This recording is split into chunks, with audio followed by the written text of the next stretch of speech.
жашап, кузгун каргаларга шем кыламыз. Батырларыңдын басын айза кылып, ұлдарыңды құл, қыздарыңды күң етеміз. Керей, інімнің қаны сенің мойныңда. Қанға қан, шық жекпе-жекке.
Mene balam, қыраңың дайын болды.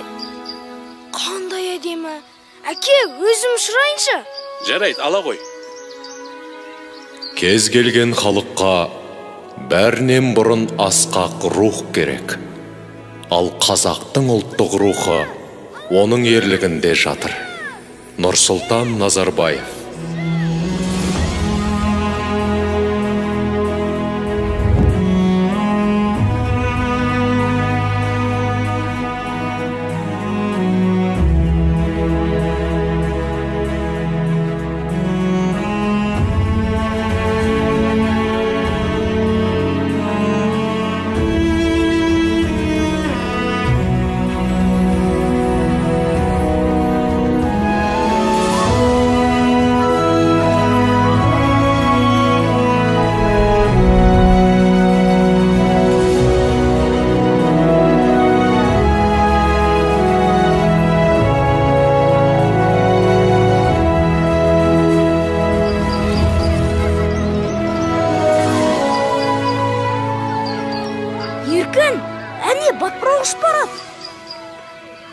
Ал мен алтын кездік тауып алдым. Қане, бері тұршы көрейін. Жоқ, бұл менікі. Қызғаншақ, бермеймін. Бұны мен таптым. Бер дедім мен саған. Сенікі емес. Не жарық? Жаңа кездік қайда? Міне қызық, қайда жоғалып кетті? Төртеу түгел болса төбедегі келет, алтау ала болса ауыздағы кетет деген осы. Бекер таластыңдар. Ата, жаңа ғана мына ескерткіш нұр шашқандай болды. Байқамадыңыз ба? Сонда бұл кісілер кімдер? Балалар, бұл қазақ мемлекетінің негізін қалаған, ұлтымыздың әділетті де батыр хандары, Керей мен Жәнібек. Ата, олар жөнді айтып беріңізші. Жарайды айтайын. Сонау 15 ғасырдың басында Алтын Орда адырап, бір бөлігін Жошының ұрпақтары билеп тұрды. Благодарствуем вам, Барак-хан. Мы передадим ваше послание нашему князю. Сіздің жолдауыңызды жеткіземін дейді, хан ием.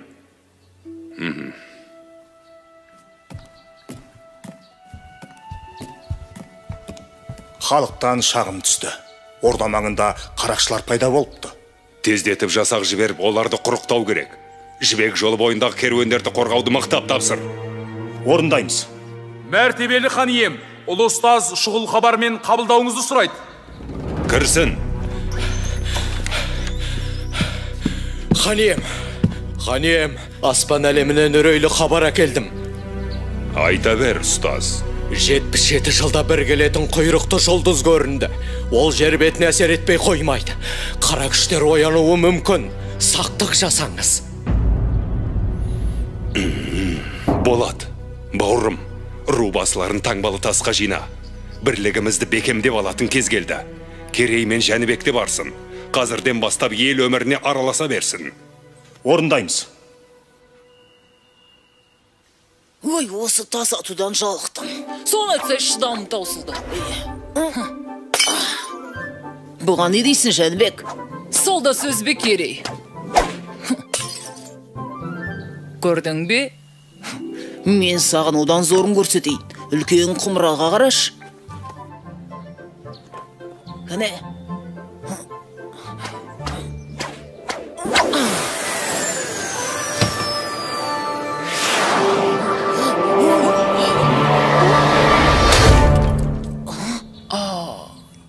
Байқамай қалдым, кешіріңіз.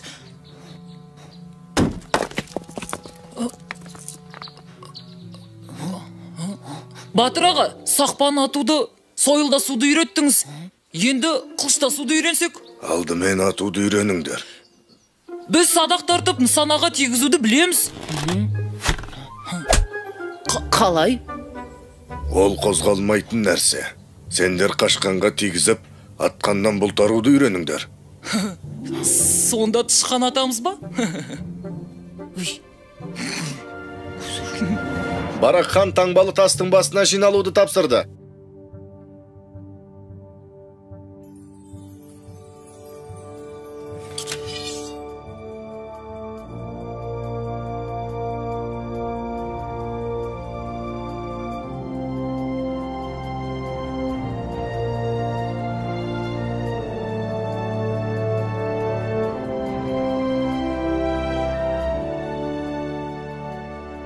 Мұнда не болады?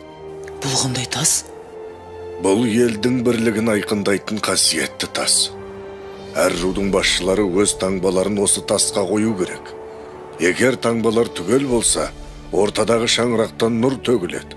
Ол нұр елдің бірлігінің тұтастығының белгісі. Уа, игі жақсылар, жау айтып келмейді. Сақтансаң сақтайым деген. Қасиетті жерде бірлігімізді айқындап алайық. Қане, таңбалы тастарды қойыңдар.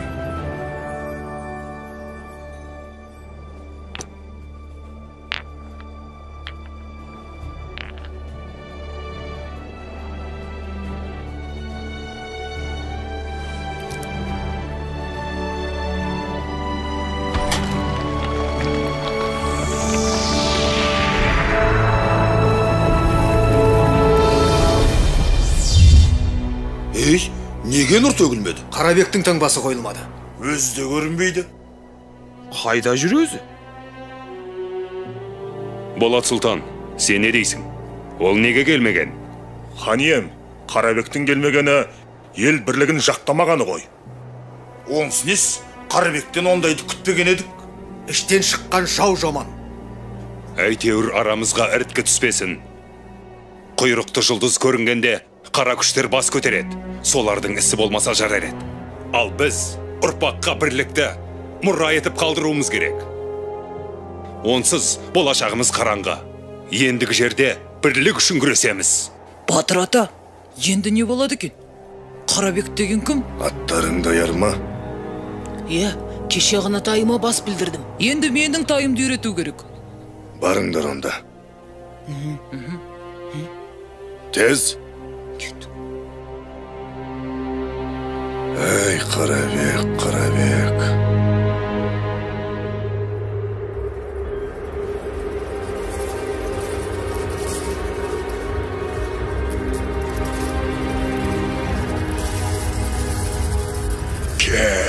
Келе бер. Бұл халықты бір-біріне жау етіп, өз қолыммен жойып жіберем. Менің айтқаныммен жүрсең билікке де, байлыққа да жетесің, Қарабек. Бұл саған таңбалы тасқа бармағаның үшін сыйлығым.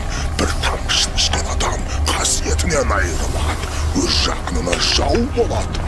Әбілқайырды таққа отырғыз, ол да менің айтқаныммен жүретін болсын.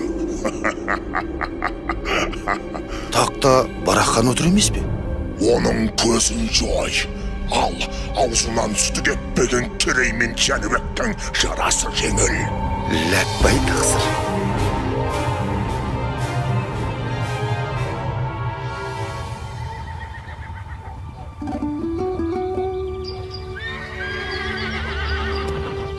Ассаламағалейкум, біз келдік аға.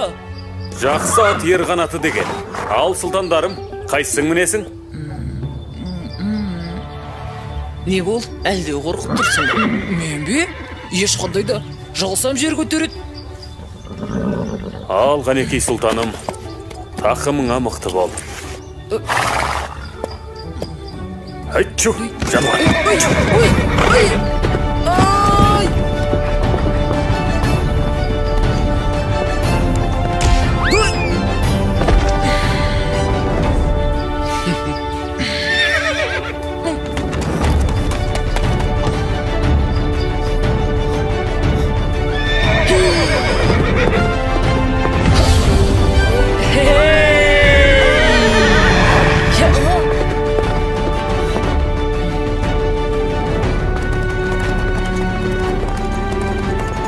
Сұлтандар!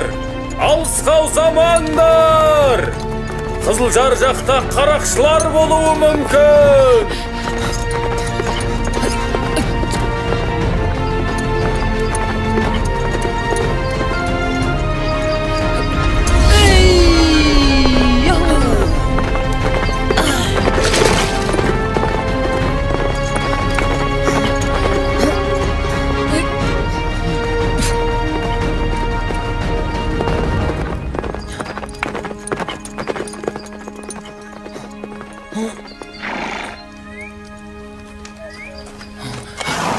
Жәнібек, сен ештеңе байқамадың ба?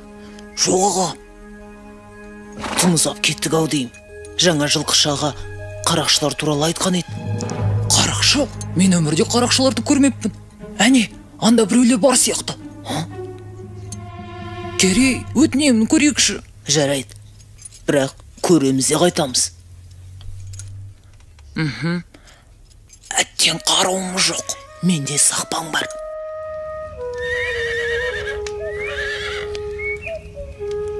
Ей, көңілдіреген жоқ ба? Біздің билегіміз келіп тұр. Көңілдісін өзің бастамасаң.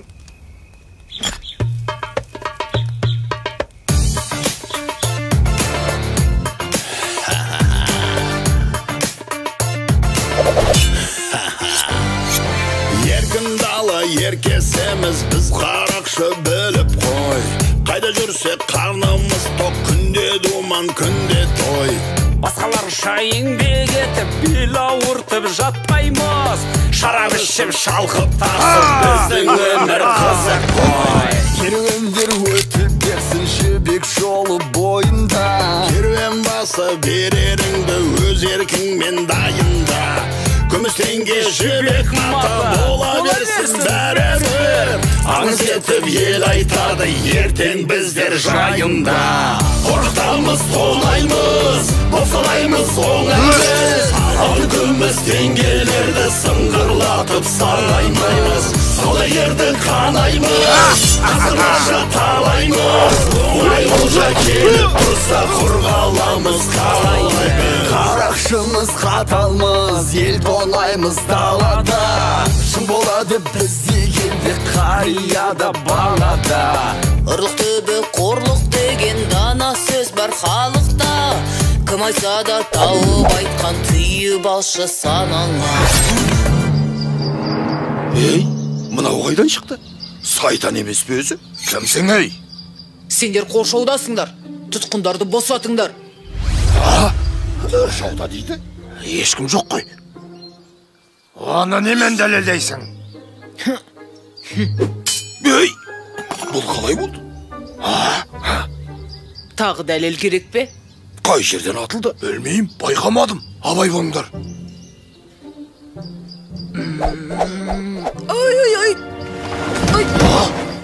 Ай. Зәремізді алды ғой. Албақ мұрын, енді не дейсің?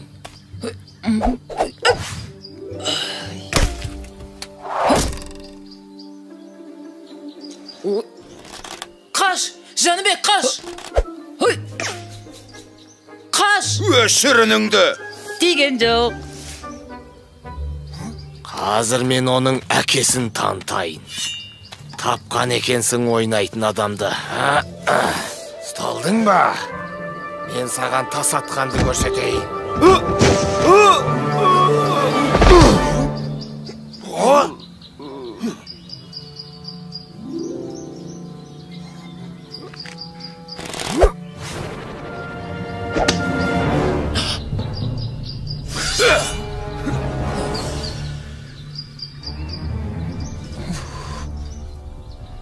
Қане бұлай тұр.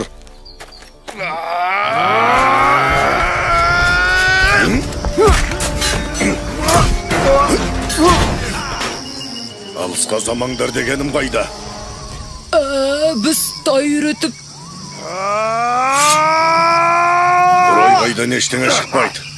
Керей, тұтқындарды босат. Қазір. Айғайлама дедім ғой. Құлақты жарасың.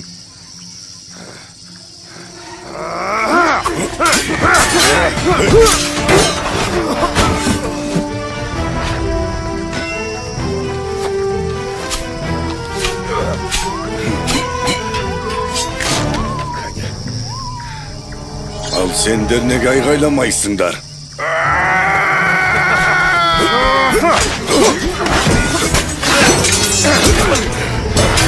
Болды, берліңдер. Мәсіған. Мен құмырашы шебермін. Заттарымызды саудалауға келе жатқанбыз. Қарақшылар қапыда басты. Қай шақардан боласыңдар? Отырарданбыз. Рахмет, балалар. Сендер болмағанда не болар еді? Мен... Бұл Жәнібек, ал мен Кереймін. Мен Айшамын. Ал мынау сендерге естелік болсын.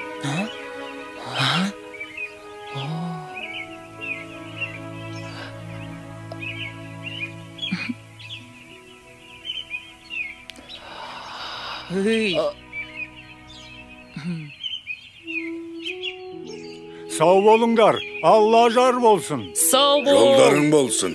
Сау болыңдар, балалар. Батыр ата, бізді қалай тауып келдіңіз? Ақсақалды қария айтпағанда білмес едім. Ол қандай қария? Мен оны көрдім. Бір Алла сақтады. Қарақшылар жазым етсе не болар еді? Түсіндік, Батыр ата. Жарайды, енді мұндай қайталанбасын. Батыр ата, бізге көрінген Қыдыр ата емес пе? Әбден мүмкін.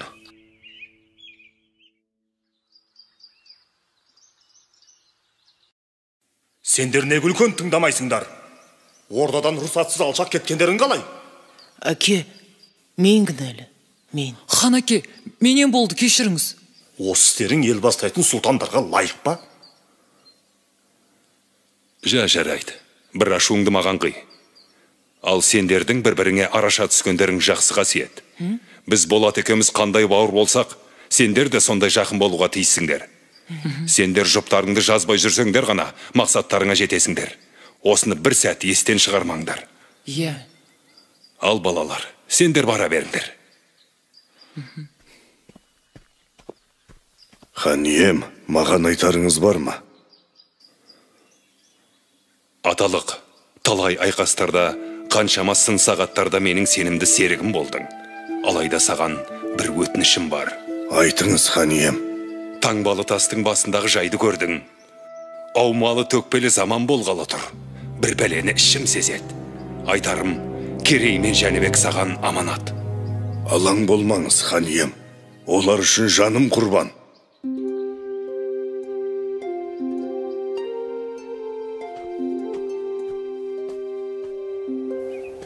Бүгінгі жаттығуда не істейді екенбіз? Тағы да сақпан атпасақ болғаны. Батыр ата, өткендегі қашқанға тигізіп атқаннан бұлтару дегеніңізді түсінбедік. Қорамсаларыңды алыңдар.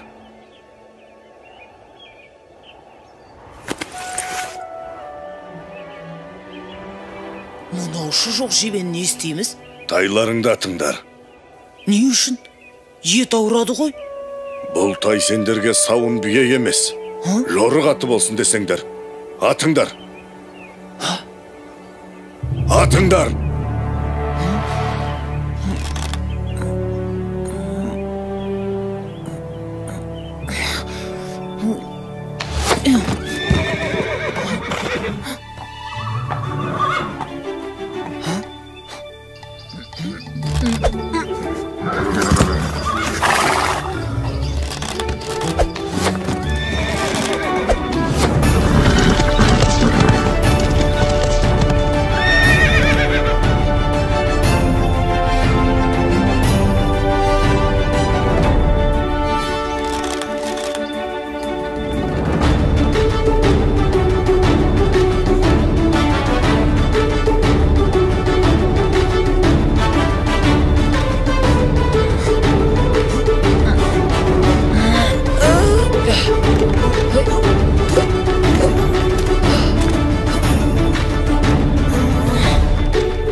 Міне, атқаннан бұлтару деген осы. Жылқы көзі жылғадағыны көрет деп қазақ бекер айтпаған. Енді бұл тайларың сендерді жауып тұрған жебенің арасынан алып шығады. Ал шаңшың ұрысқа көкпардың додасына түскенде үйренеді. Түсіндік, Батыр ата. Біз ұрысқа дайынбыз.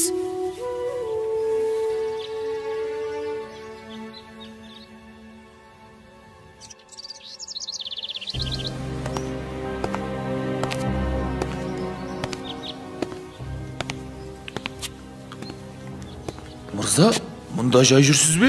Мұндай уақытта адам жай жүруші ме едім?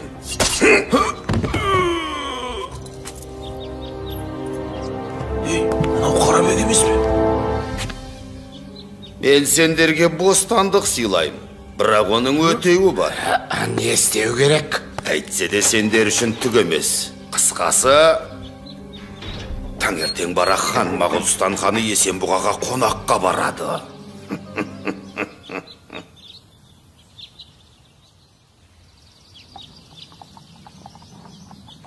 Әлгі Қарабектен хабар бар ма? Хабар ошарсыз, көрдім деген ешкім жоқ. Жарайды. Әзірге ел тыныш. Жаста болса Әбілқайыр елге бас көз бола тұрар. Біз келгенше ештеңе бола қоймас. Көрші ұлыстармен ынтымағымызды нығайту керек. Бізді қонаққа шақырған Есенбұға ханның да ойы осы болса керек. Алайда ойраттардың не ойлап отырғаны белгісіз. Соны ұмытпайық.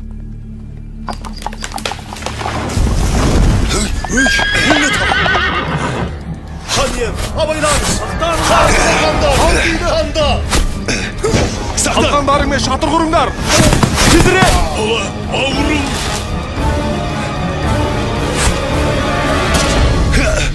Ханға оқ тиді!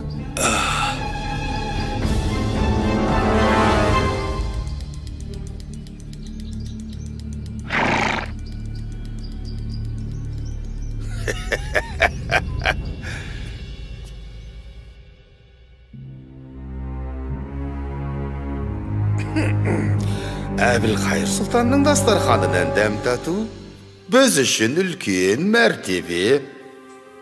Қарабек, дәстүрді бұза алмайым. Қонақ болсаң отыр. Қаралы хабар естіп, қабырғам қайысып отырған аздай. Сен не бетіңмен келіп отырсың? Таңбалы тастағы таңбаңның жоғын қалай түсіндіресің? Түсіндірейін, сұлтан. Барақ хан өлді. Болот сұлтан ауыр жаралы. Ендігі тақ сіздікі? Ей, Қарабек, сен сатқындығыңмен қоймай мені азғырайын дедің бе? Сұлтаным, ас иесі мен дәмді. Менікі жай ақыл ғана. Әттен қонағымсың. Әйтпесе басыңды алар едім. Сабыр сақтаңыз. ертең сіз хан болғанда, менің басым сізге керек болады. Хан болып ел басқару оңай дейсің бе?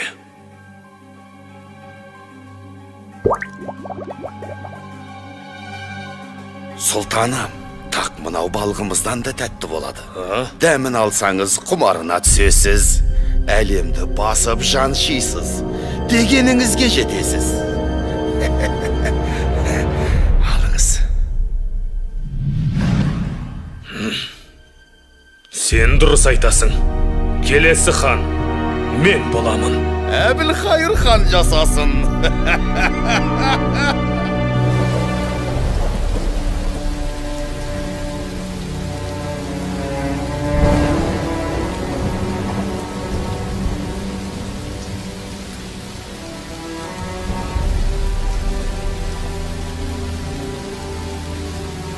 Жәнібек, қайғыңа ортақпын.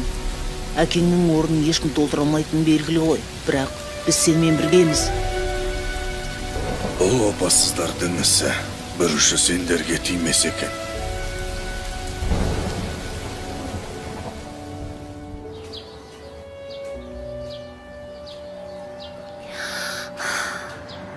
Ата, ал содан соң не болды?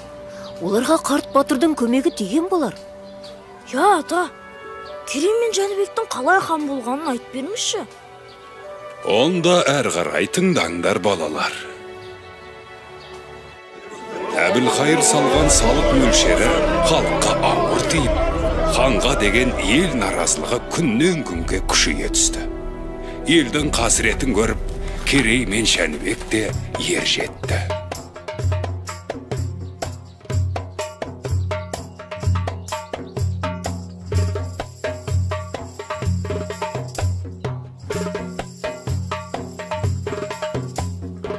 Ханем, Керей мен Жәнібек сұлтандар келіп тұр.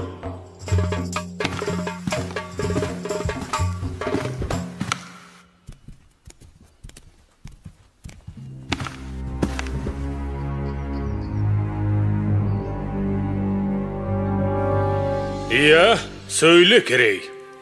Ел еңсесі езіліп, ынтымағы дырап жатқанда, думандатып жатқандарыңызға жол болсын. Немеле? Қарағалық қайғырды екен деп, хан қара жамылу керек беді? Ұсақ түйекпен ханның мазасын алмай, келген шаруаларыңды айтыңдар. Хан үшін халықтың мұңа ұсақ түйек емес, ең маңызды мәселе болар.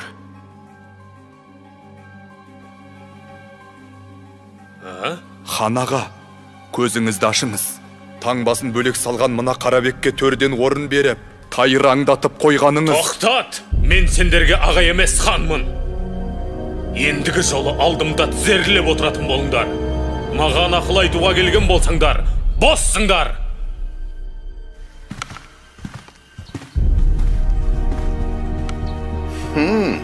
Өлтірік өсіп бөрі болды.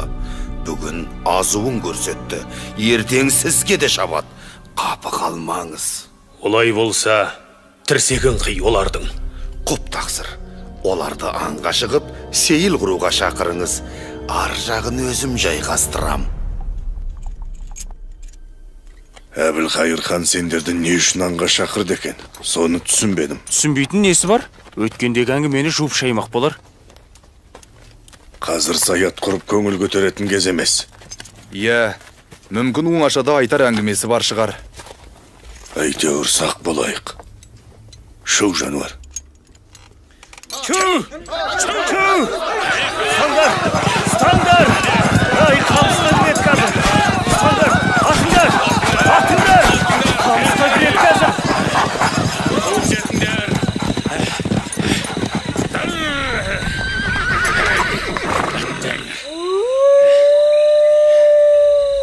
Ал сұлтандарым, қанжығасы майланған бірінші адамға алтын зерлі қасқыр ішік жабылады.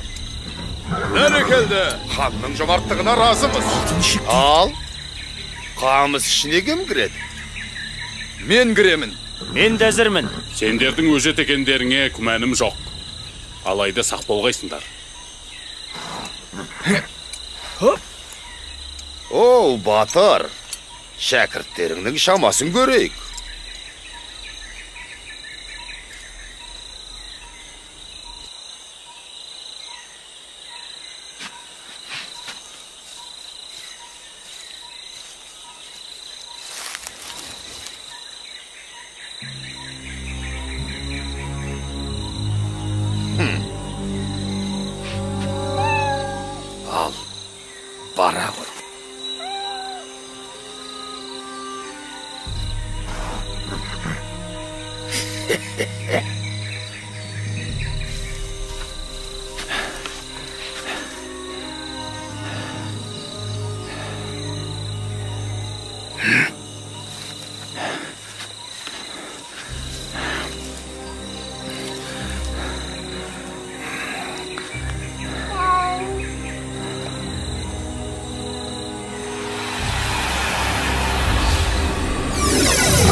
Жәнібек сұлтан, Керей қайда?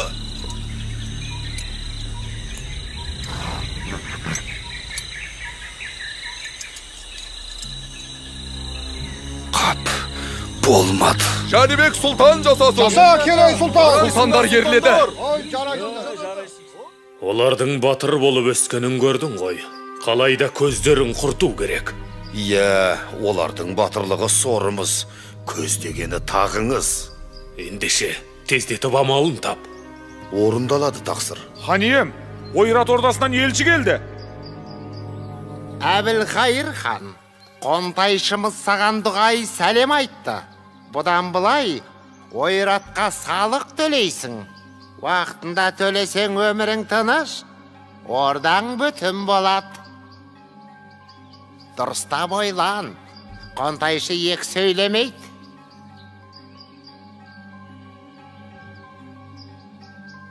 Жетпегені осы еді. Енді не дейсің? Салықты халық төлейді. Сіздің неңіз кетеді? Елді езіп ұстасаңыз ғана бас еді.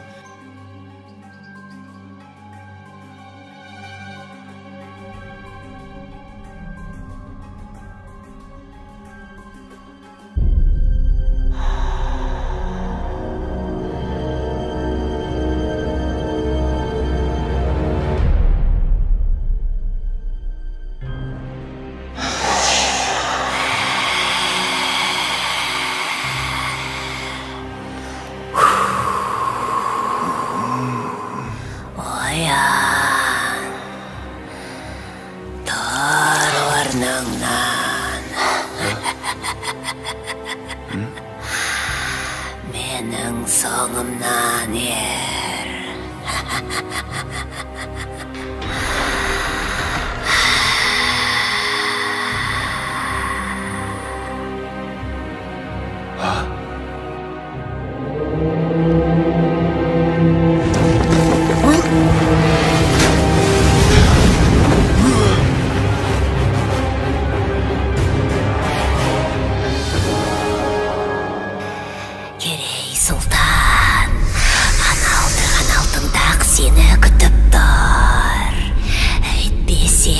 Жәнібектің де көздегені солтақ, Керейдің де көздегені солтақ.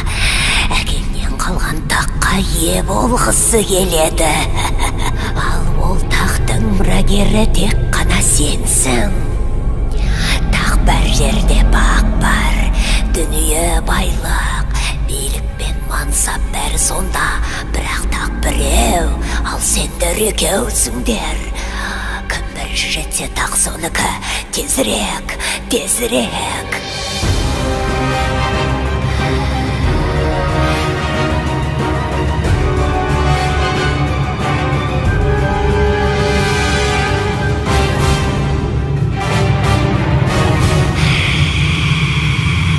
Неге қарап тұрсың?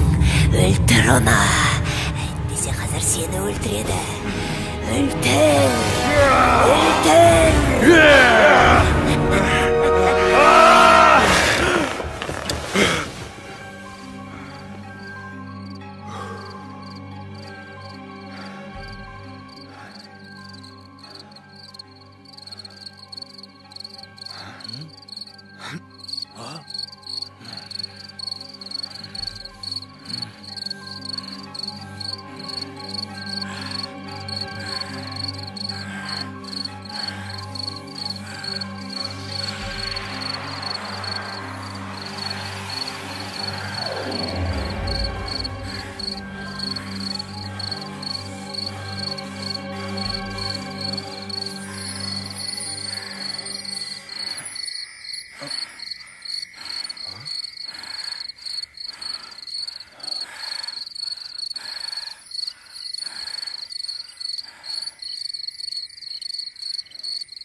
Қара ниет қарақшыларым, қайдасыңдар?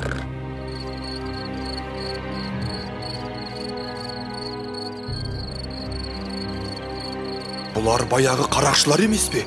Иә, дәл таптың, сұлтан. Сендердің кесірлеріңнен біз тарға басқа қамалып қорлық көрдік. Ал енді сен де біліп ал, Жәнібек сұлтан. Сенің әкеңе қадалған жебе менікі. Немене? Енді сендер де осы жерден тірі шықпайсыңдар. Ах, қанішер жауыздар! Жәнібек!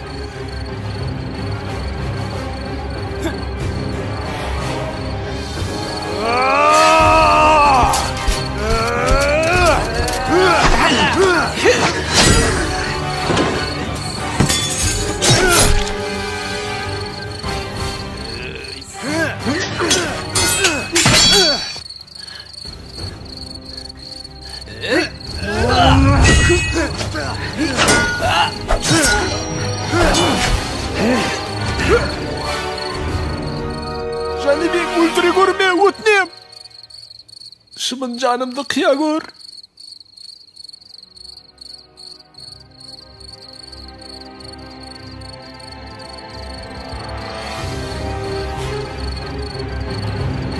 Жәнібек, байқа!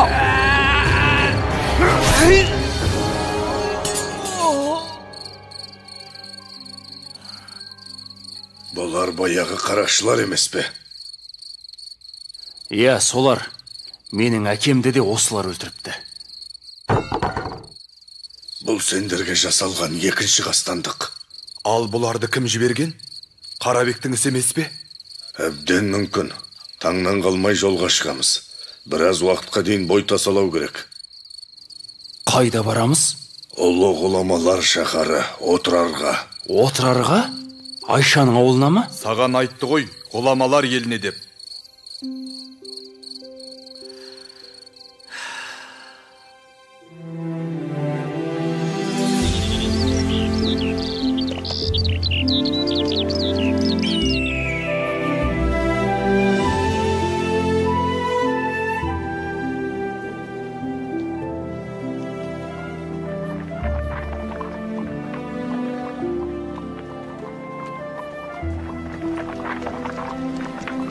Ассалаумағалейкум, ақсақал. Уағалейкум ассалам. Көш көрікті болсын. Ей, балам, несін айтайын. Бұл елден береке кеткелі қашан. Ханымыз адам танымастай өзгерді. Ауыр салықты көтер алмай көшіп барамыз. Әттең қолымыз қысқа.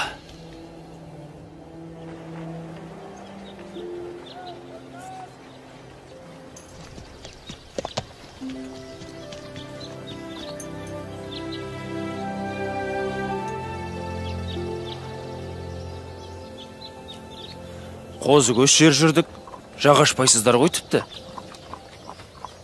Іштеріңіз піспады ма?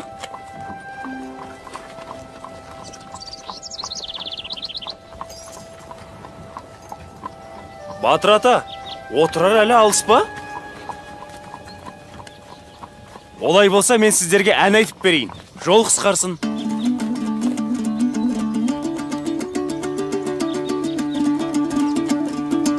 Қолымда бір қамшым бар, ақау бүлдір келе ай.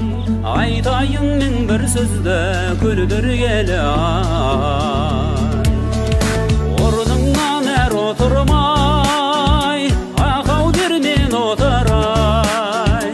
Қолымда қармағым жоқ, бүлдір келе ай. Ай-гай, ай-гай, ай-гай, ай, ағдабиғай бүлдір келе ай. Ай-гай, ай-гай, ай-гай, ай, ағдабиғай бүлдір келе ай.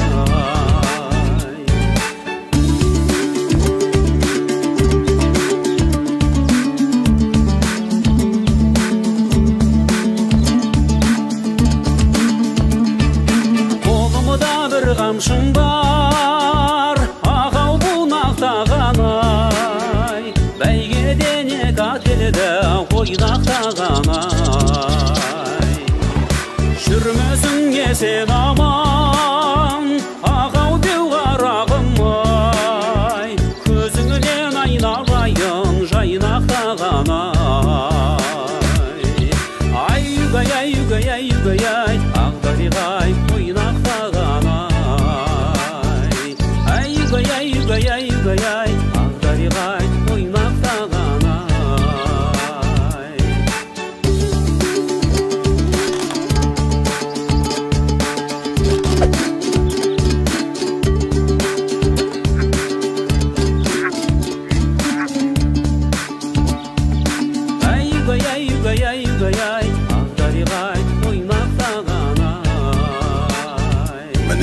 келіп те қалдық.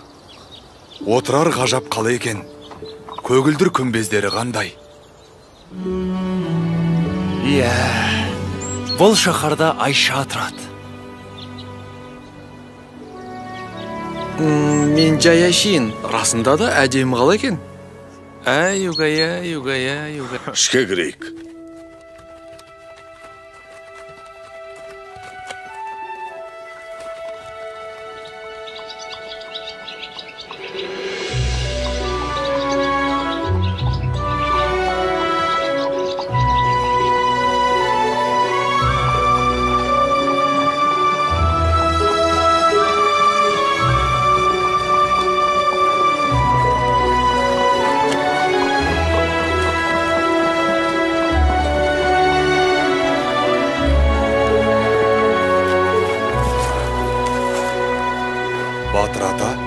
Мына белгіні сіздің қылышыңыздан көргенбіз. Иә, дәл өзі. Оны дұрыс аңғарғансыңдар. Ішке кірейік. Енді ұстаханаға не үшін келгенімізді түсінесіңдер.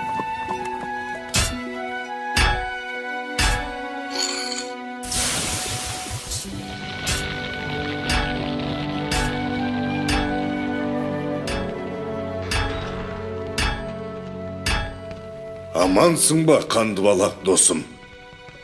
Армысың, батырам. Ат көлік аман келіп жеттіңдер ме? Аллаға шүкір, сапарымыз сәтті болды. Ал өзің қалайсың? Қартайып қар ұстауға жарамай қалған жоқсың ба? Жоға, о не дегенің? Жауға қарсы бірге шабайық десең, мен дайынмын. Бәрекелді достым. Менің өтінішімді орындап қойған боларсың. Иә, сенің тапсырысыңды дайырлап қойдым. Әкеліңдер. Мынау менің шәкірттерім. Саған берген тапсырыстың иелері осылар. Онда бұлар осал жігіттер болмады ғой. Қанекей. Шарболатты 100 рет шоққа салып, 100 рет құдық суына малып шыңдадым. Мінекей, өзің сынап көр. Алғане, сынап көрейік. Міне, нағыз батырға лайық алмас қылыш осы.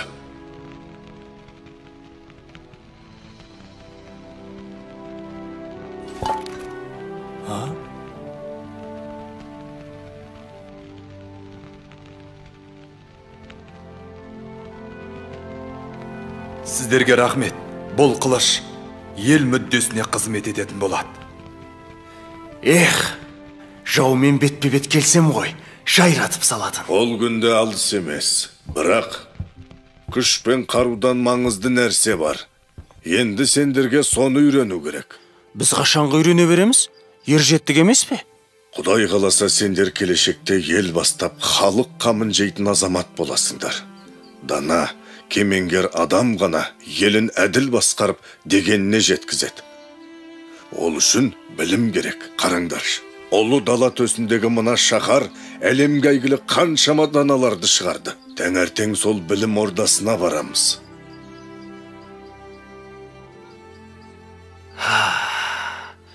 Қандай ғажап қала.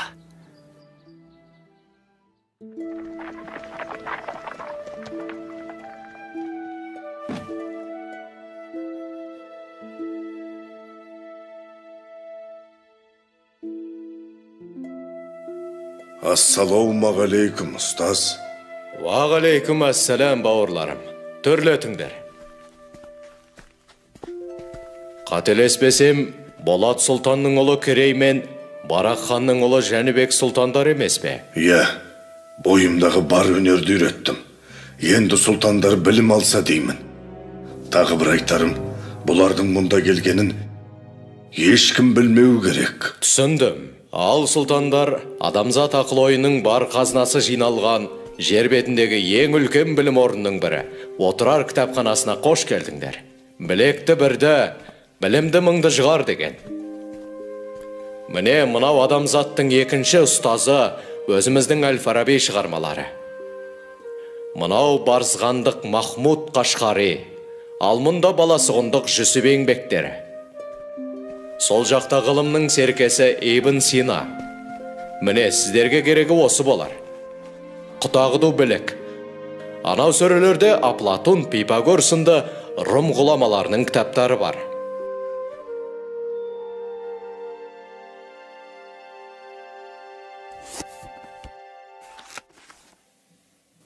Иә, бұл шығыстың шайыры Омар Хайям. Бірақ бұл кітапты оқу саған әлі ертелеу болады. Мынау не өзі? Дәл қазір сен әлемдегі тепе-теңдікті бұздың. Аспан әлемі туралы Ұлықбектің еңбектерін оқсаңдар, бәрін де түсінесіңдер. Ал жерге жақындап келе жатқан құйрықты жұлдыздың бетін қайтару туралы бұл кітаптарда ештеңе жазылмаған ба?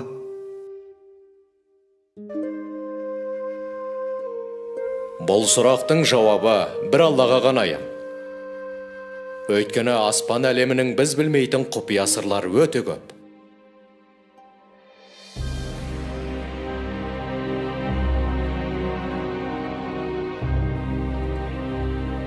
Айтқаныңды орындадым, әміршім. Елдің бірлігін жойып, берекесін кетірдім. Орданың шаңырағы шайқалып тұр. Сен Керей мен Жәнібектен көз жазып қалдың. Оларды қайткенде де табу керек. Сол екеуін қолдайтын бір күш бар екен анық. Түсіндім.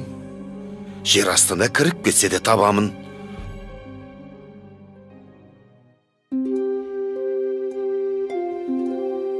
Мына кітапта Ұлықбектің 1000-нан аса жұлдыздың орнын белгілегені жазылыпты. Және ол Әбу Насыр әл-Фараби бабамыздың еңбегіне көп сүйенген екен. Ол кісілерде көп ғылымды игеру қайда? Неге олай дейсің? Біз де жақсы білім алуға ұмтылуымыз қажет. Бүгінге жетер енді, Керей. Біраз бой жазып, қаларлап келсек қайтеді? Сен бара бер. Мен әлі біраз отырып, мына кітапты аяқтап тастайын. Жарайды, өзің біл. Мен барып қаламен танысып қайтайын.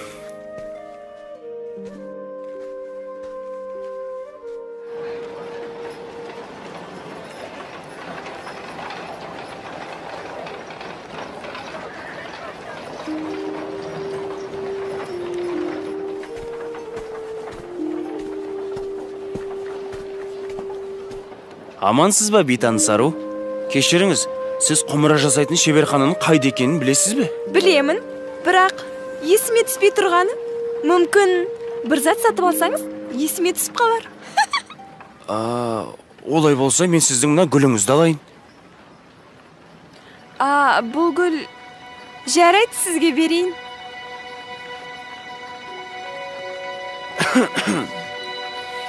Есіме түсті. Мына көшеге бұрылып тіке жүрсеңіз, алдыңыздан биік мұнаралы үй шығады. Сол тұстан шеберхана көрініп тұр. Рахмет сізге. Келіп тұрыңыз, мырза. Хоп!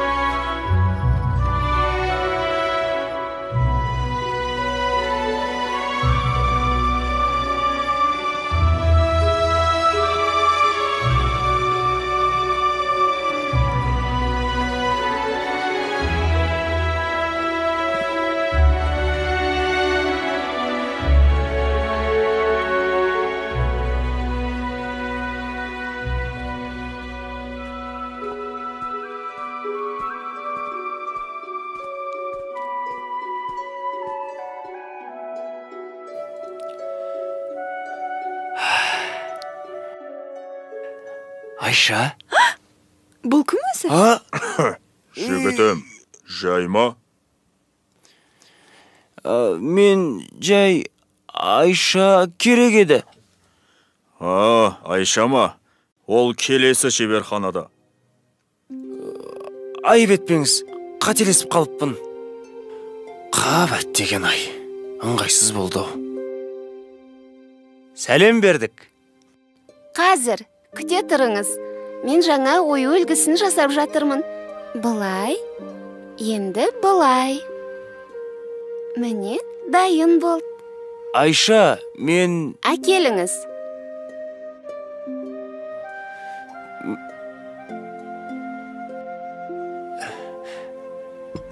Мінекейіңіз. Иә, бұл құмыра 6 жыл бұрын менің шеберханамда жасалған. Мұна жердегі бояуы кетіпті ғой. Бірдеңе тиген болар. Әйтпесе біздің бояуларымыз ғасырлар бойы өшпейді. Айша! Жарайды, Мен қазір жөндеп бере қояйын. Міне былай, содан соң былай. Құмыраңыз дайын болды, ала қойыңыз. Жаныбек, сен мұнда қайдан жүрсің? Айша, мен сені іздеп келдім. Керей де осында. Мені? Қызық екен. Ал сенің өрнегің әдемі екен. Мен де жасап көрейінші. Қолыңнан келсе көр. Несі бар? Мен жақында ғана кітаптан оқыдым. Біздің жерімізге келген бір саяхатшы өнерімізге қатты қызыққан екен. Аты Мақұрым Полат екен. Марко Поло шығар. Солай болар. Міне Айша, дайын. О, шабытпен салынғаны көрініп тұр. Рас айтасың ба? Жоқ, ойнап айтам.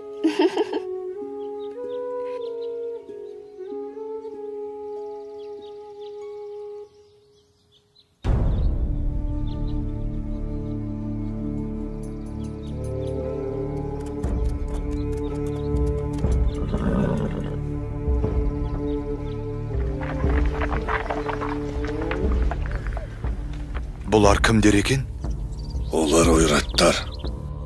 Халықтан жиған олжасын алып барады. Ойраттар бізді қашанғы қанайды. Оларды орнына қоятын кез келген сияқты. Жүрек қалауларың білсін. Өз әрекеттеріңе жауап беретін кездерің келді.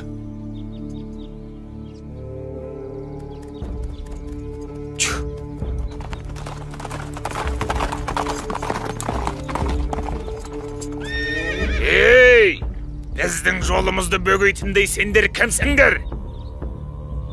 Біз Әбілқайыр ханнан тиесілі салығымызды алып келе жатырмыз. Жолды босатыңдар. Әйтпесе. Мен Болат Сұлтанның ұлы Кереймін.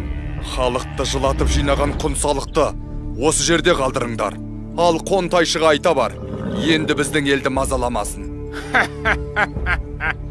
Мынау не деп тұр өзі? Басыңды шауып, Қонтайшыға қоса апарайық онда.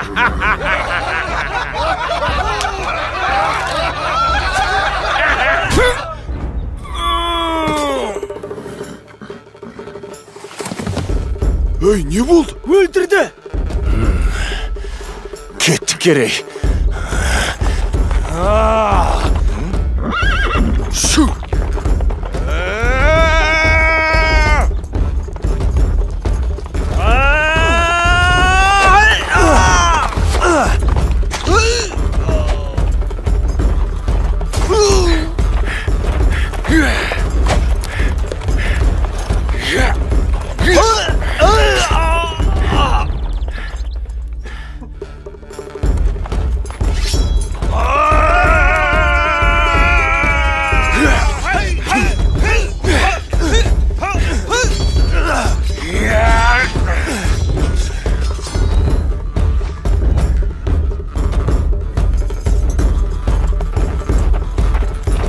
Жәнібек кетті.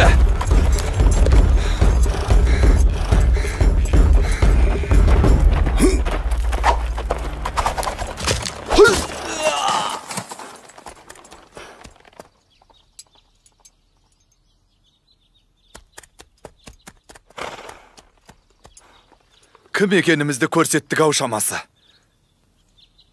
Батыр ата, қандай баға бересіз? Қиын сәттер әлі алда.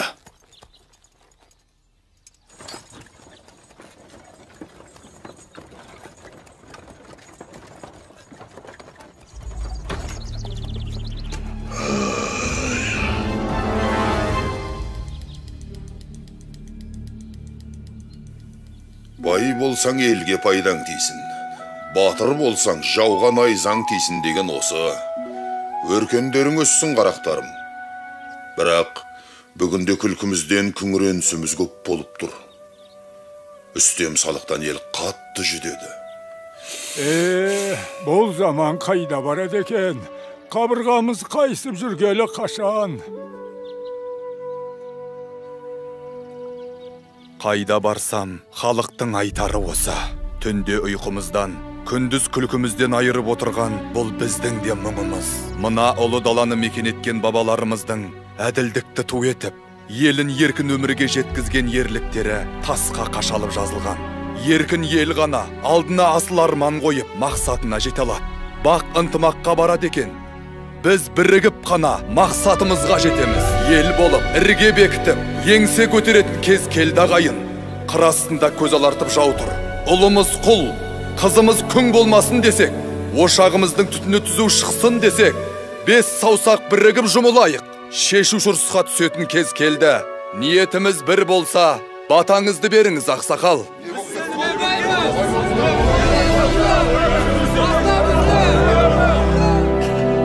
Арманың қол жетер жерде болсын, халқыңның қалауы сенде болсын.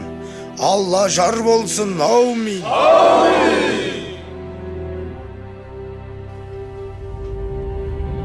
Я, айта бер, не бітірдің?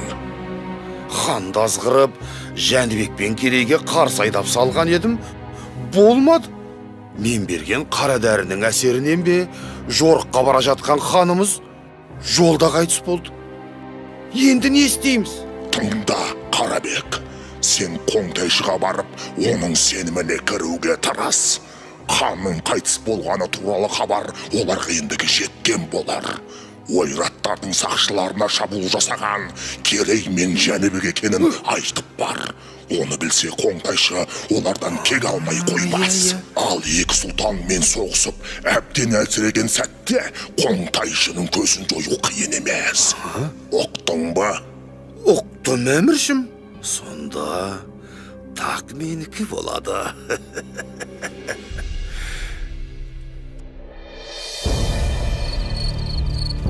Солай де, Қарабек. Ол екеуінің сонда не көздегені бар екен? Ұлы Қоңтайшым, хан тағынан дәмелі Керей мен Жәнібек сұлтандар өз алдына ел болып, әскер жинап сізге қарсы тұрмақшы. Егерде сіз олардан бұрын әрекет жасасаңыз, бүкіл Дешті Қыпшақ жеріне өзіңіз ие боласыз. Жаман емес. Маған мыңбасы қара жалды шақыртыңдар.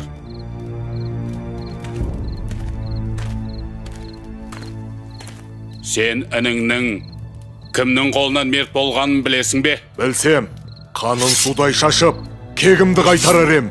Айтыңыз, әміршім. Ендеше тыңда, сенің ініңді өлтіріп, маған тиесілі салықты тартып алғандар Керей мен Жәнібек сұлтандар екен.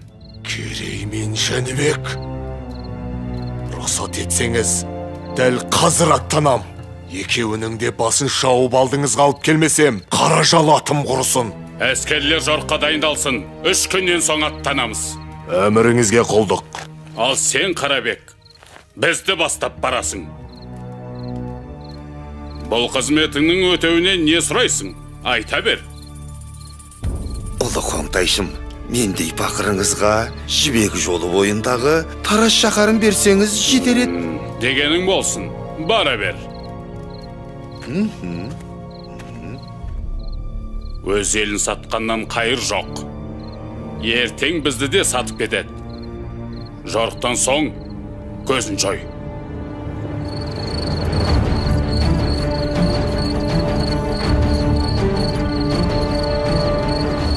Олар жорыққа шыққалы жатыр. Қолы бізден 2 есе көп.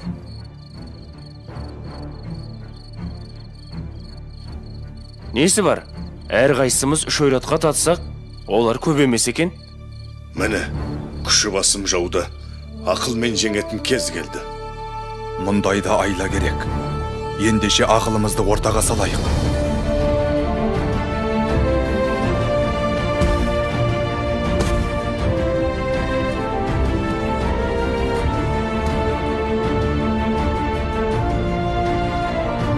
Әне, қарауыл төбеден белгі көрінді.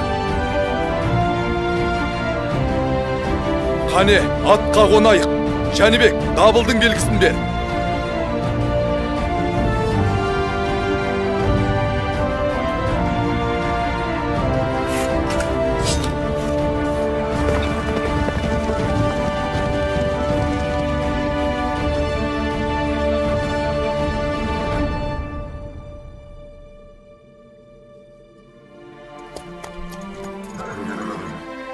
Сарбаздар, кім екенімізді танытар сәт туды. Мына ұлы даланы мекен етеміз, не жоқ боламыз. Жау алдында тізе бүгіп тірі тұрғаннан, тіке тұрып өлген артық. Бүгінгі ерлігіміз, ертеңгі елдігіміздің басы болмақ. Тәңіріміздің өзі қолдасын.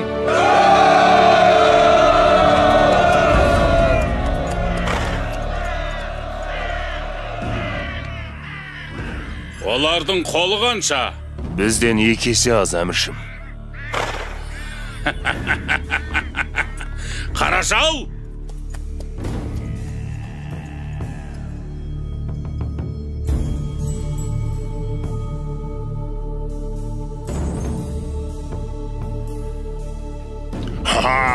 Тағы да сен бе? Жолымнан былай тұр.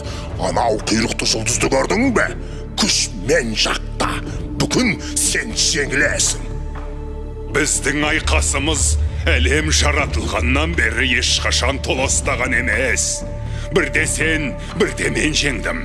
Ол бүгін кімнің жеңетінін құдіретті күшті бір Алла біледі. Әлде сен аққа құдай шақ екенін ұмыттың ба? Мені де қолдайтын күш бар екені есіңде болсын. Барлығын жермен жексен етем, мәңгілік түн орнатам. Ей, қазақтар! Дәл осы жерде қандарыңды судай шашып, құзғын қарғаларға жем қыламыз. Батырларыңның басын айзақ іліп, ұлдарыңды құл, қыздарыңды күң етеміз. Керей! Інімнің қаны сенің мойныңда. Қанға қан! Шық жекпе-жекке!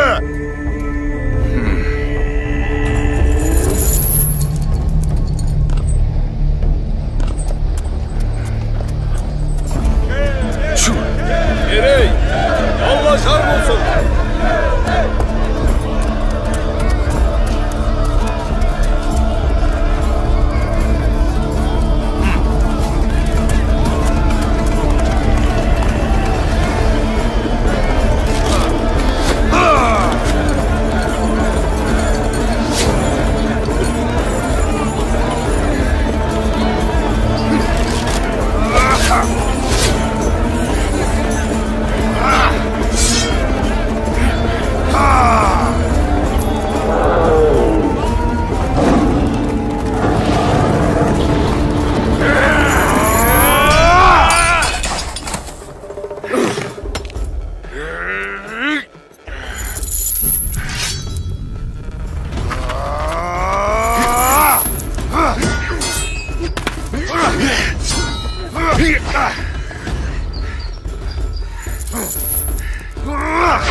Ботас!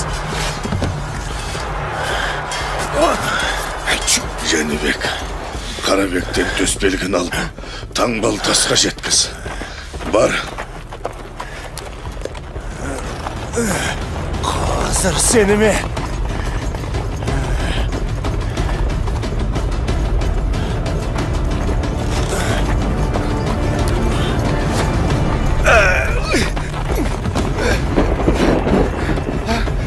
Жәнібек, кешір. Мен сенің әкеңдің сенімді серік едім ғой. Мені қара басты, мені сайтан азғырды.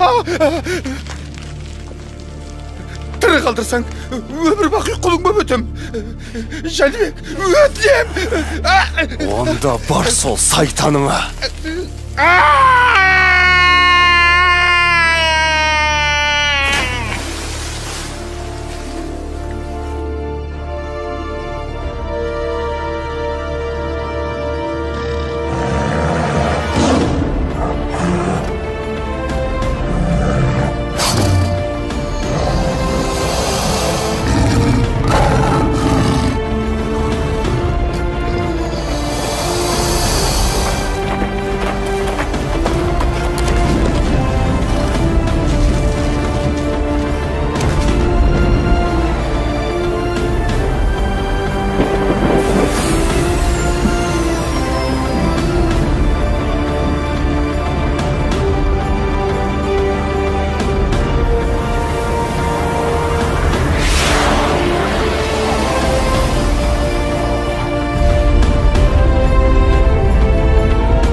Айқасымыз мұнымен әлі біткен жоқ. Біз әлі кездесеміз.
Қанды ақ киізге көтерейік.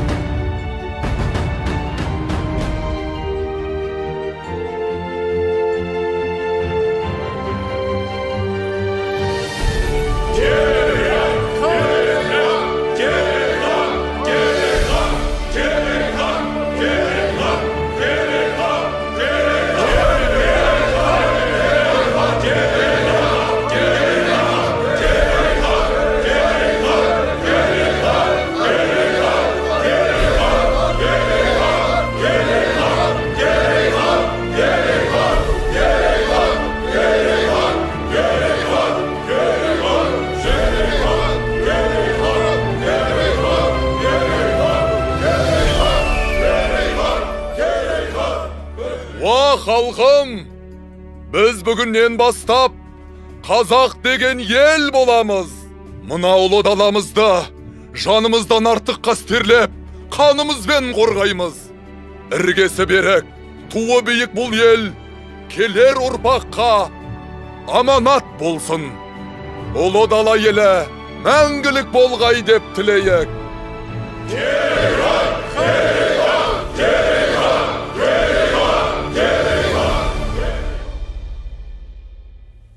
Міне балалар, бұл бабаларымыз осылай қазақ елінің іргесін қалап, келер ұрпаққа, яғни мына сендерге аманат етіп қалдырған. Қандай ғажап оқиға. Өткен тарихымыз ерлікке толы екен ғой ата. Дұрыс айтасыңдар балаларым. сендер өз тарихымызбен мақтануға тиіссіңдер. Еркін, Болат, үйге қайтыңдар, кеш болып қалды. Рахмет сізге, ата. Біз де өскенде елімізді қорғайтын батыр боламыз. Сау болыңыз, ата. Мақсаттарыңа жетіңдер, айналайындар.